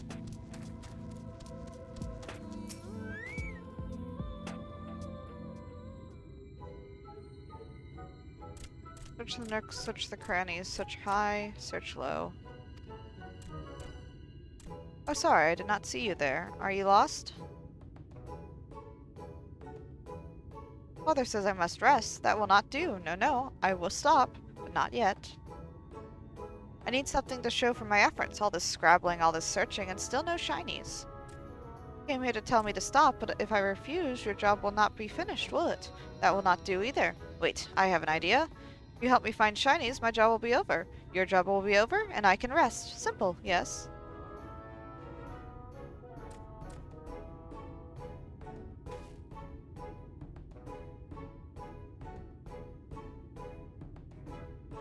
Look under that rubble and find whatever there is to be found.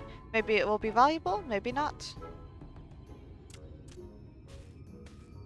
Either way, let us keep searching until we get at least one shiny. Okay.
What did you find? Not more rubble, I hope.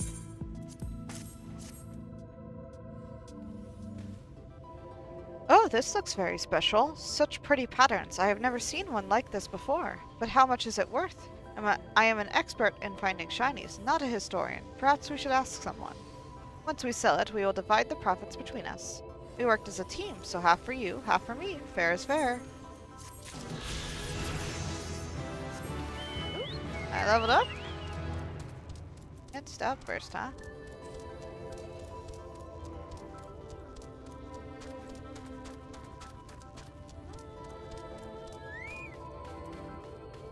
Alice?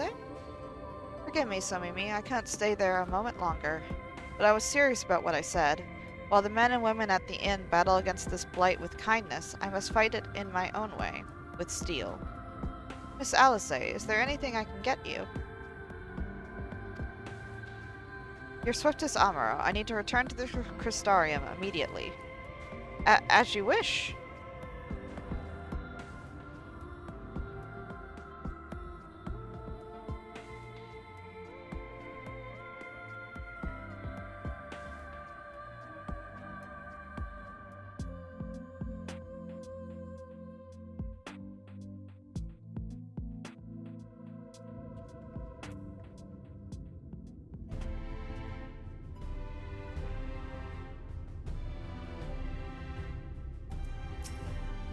Remind me to wear goggles if we ever fly over Amaring again.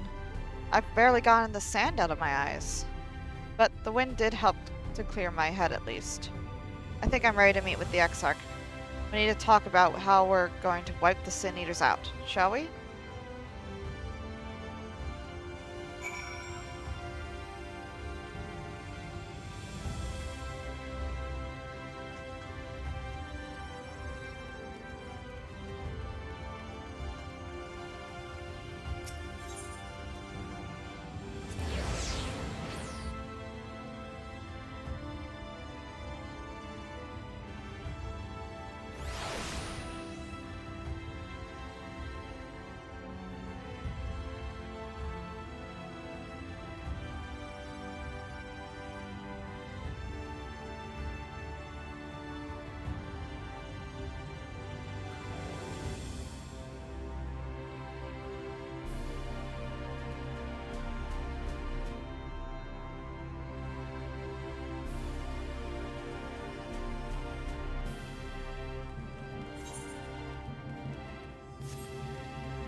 Do you have business with the Crystal Exarch? Just say the word and I would be happy to escort you to the ocular.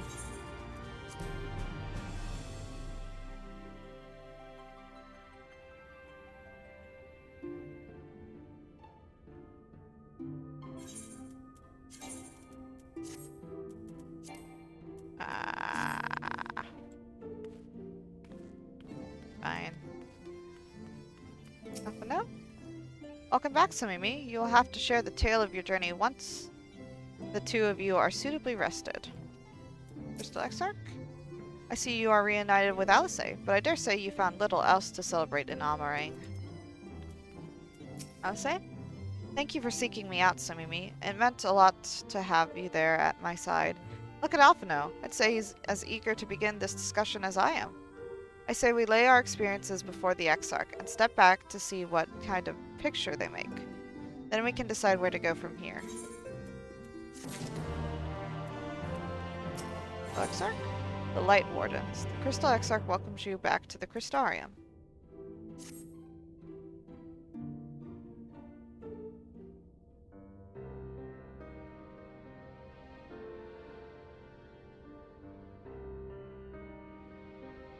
And so you return.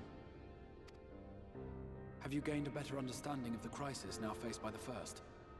A little. Better is not the word I would use. Some lands may have been spared the flood, but the survivors live only to suffer. There seems no end to the horrors inflicted by the Sin Eaters. Indeed. Those abominations are a calamity in their own right. And I can well imagine how hopeless the task of eradicating them must seem to you. But after countless battles and untold sacrifice, we have identified a potential weakness. Sin Eaters are drawn to serve the strongest of their kind, a class of creature we call Light Wardens. And from what we have been able to ascertain, only a handful of these entities exist.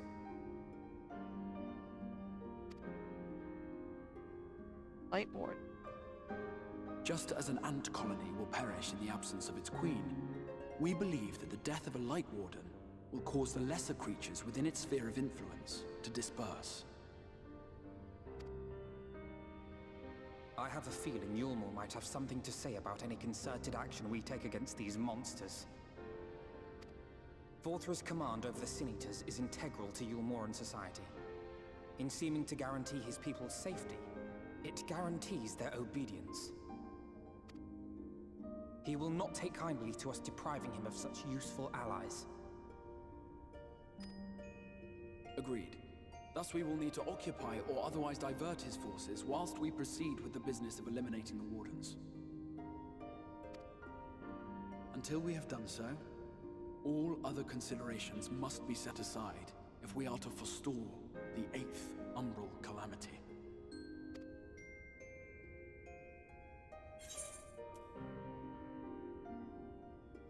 Are you sure that eliminating the Wardens will be enough?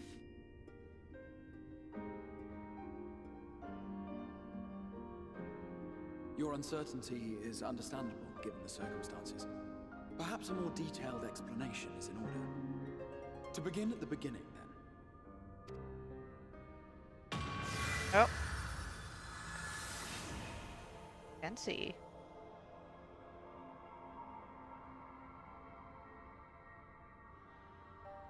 In the ancient past, a single star was divided into 14 worlds. This is the source, your home. These others are the 13 shards, in whose number we find the first. Though physically separate, they retain a connection to each other, and with the source especially. Now, let us assume that a given element in one of the shards attains abnormal ascendancy.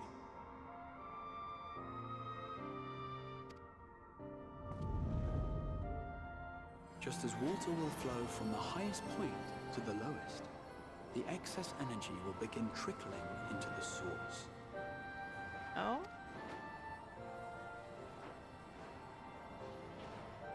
And such an influx of ether will of course exert a palpable influence.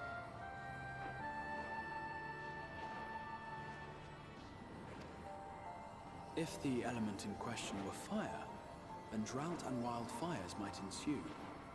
If it were ice, one might expect the weather to turn bitterly cold. As ether continues to pour in, such phenomena will become more and more extreme, until eventually, a single, untimely event triggers a disaster which cracks the barrier dividing the two worlds. Oh?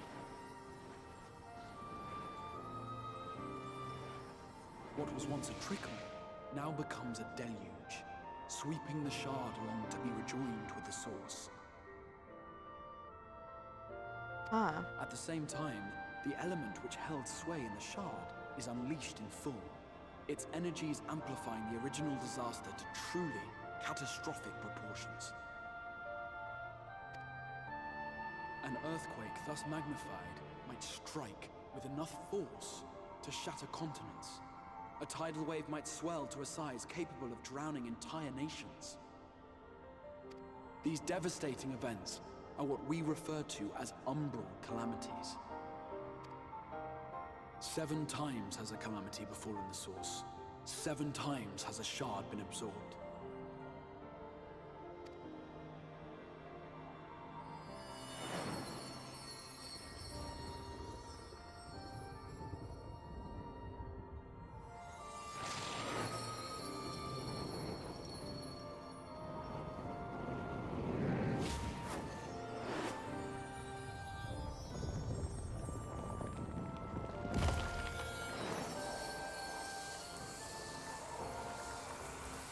Ice.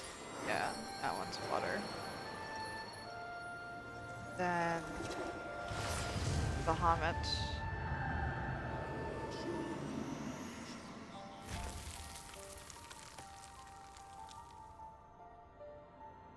Not many left. At present, the light-drowned realm of the First stands perilously close to meeting the conditions for a rejoining. It is the Sin Eaters who are to blame for the light's continued dominance. In addition to attracting their lesser kin, the Light Wardens I mentioned earlier radiate ether, saturating every corner of their territory with light. Even here in the flood-spared region of Norvrandt, their influence is strong enough to banish night from the sky. Sheesh. Thus, if we are to restore balance to the First and head off a potential calamity, it is imperative that we put each and every Light Warden to the sword.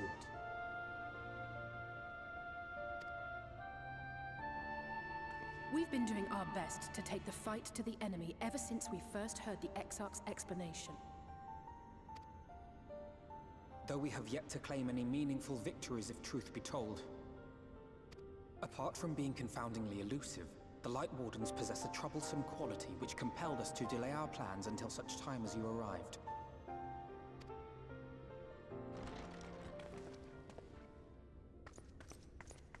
Forgive the interruption, my lord, but Hallminster Switch is requesting reinforcements. They say the Sin Eaters are attacking in force, and the village could soon be overrun. Oh.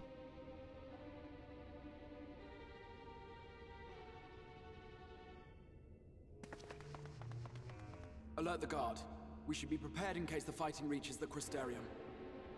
You have command of our forces in the field, Captain, but hold off on entering the town until I arrive.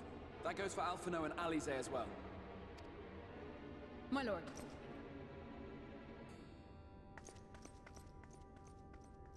Pray, lend us your strength. Such a fight will provide you with far greater insight than any explanation I could offer.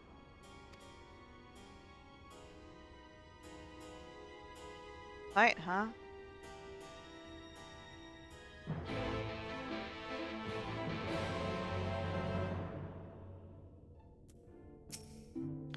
Hallminster Switch is in the north of Lakeland, so we had best make haste with our preparations.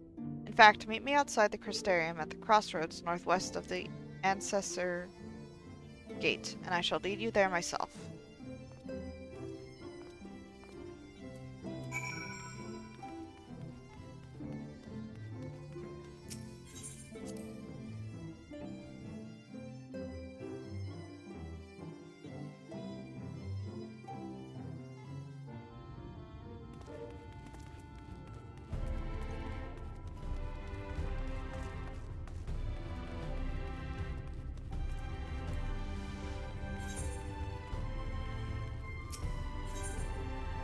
What?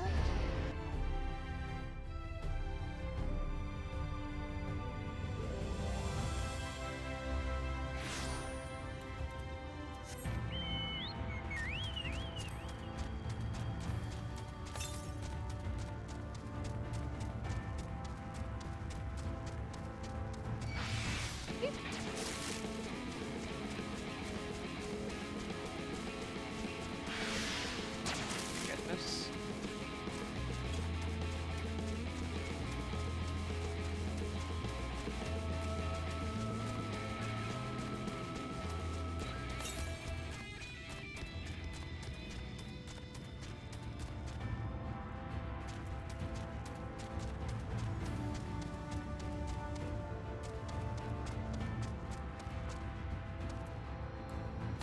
Oh, there it is.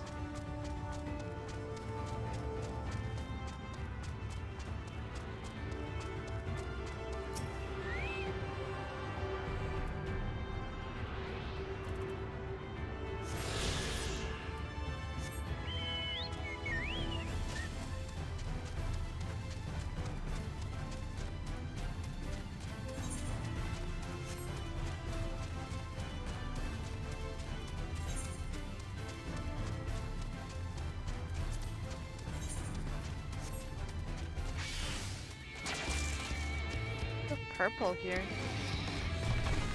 Like it.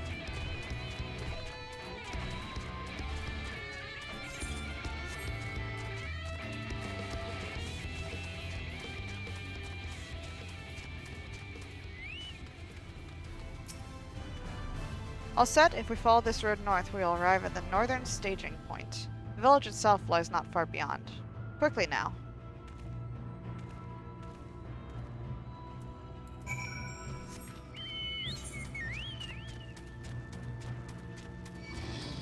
Far away.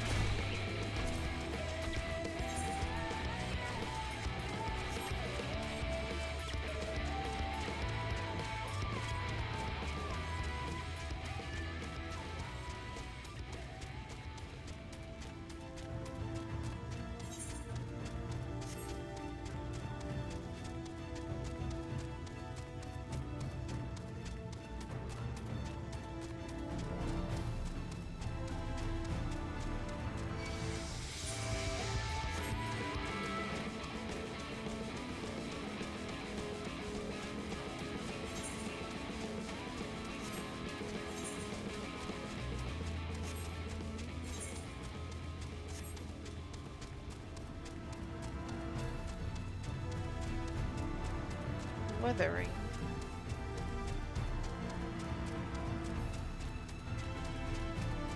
Be Draco. Oh my. Those sprouted wings. Why is flying after me?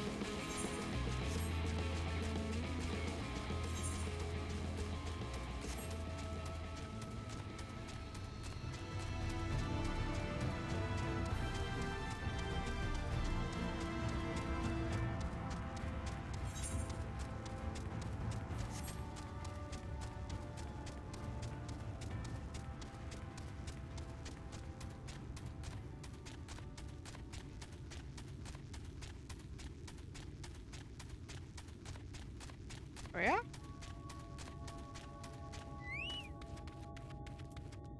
Elixir?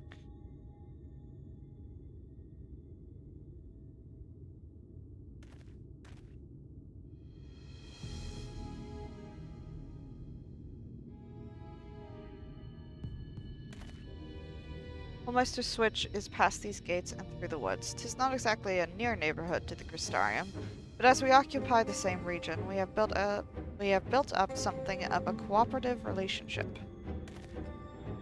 What can we expect inside, Captain?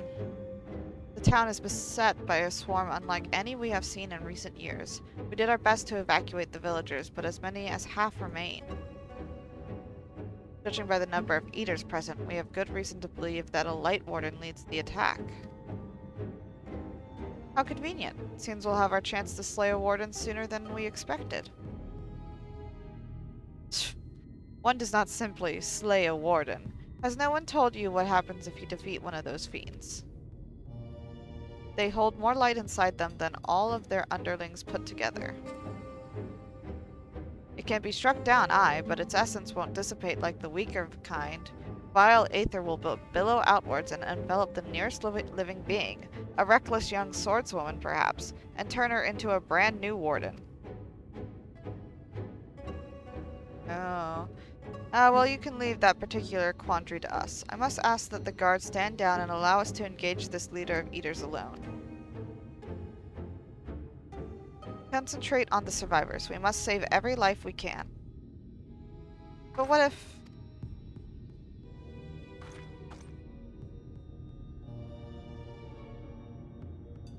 Understood, my lord. As captain of the guard, however, I will not watch you brave such danger without an escort from our ranks. I insist that I go with you. Very well, then our warden-slaying party shall include myself, the Leviers, Captain Lena, and last but not least...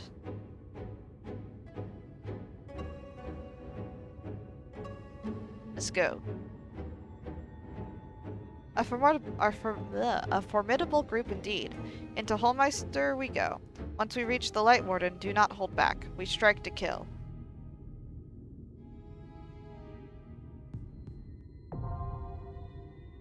Hey.